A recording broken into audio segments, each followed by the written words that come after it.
Hey there guys, welcome back to another video, and today I'll be showing you how to watch Netflix region Sweden 2026.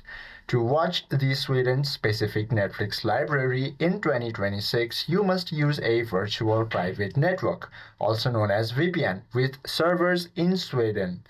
Now, this process masks your actual IP address, making Netflix perceive you as being physically located in Sweden. Now, to do this, all you have to do is go ahead and open your App Store or your Play Store, then tap on search button, then type in VPN. Make sure to download a VPN or take a plan from the VPN, which includes Sweden IP address. Now once you have downloaded your VPN and also selected a plan, go ahead and enable it. Now once you enable the VPN, head to your Netflix application.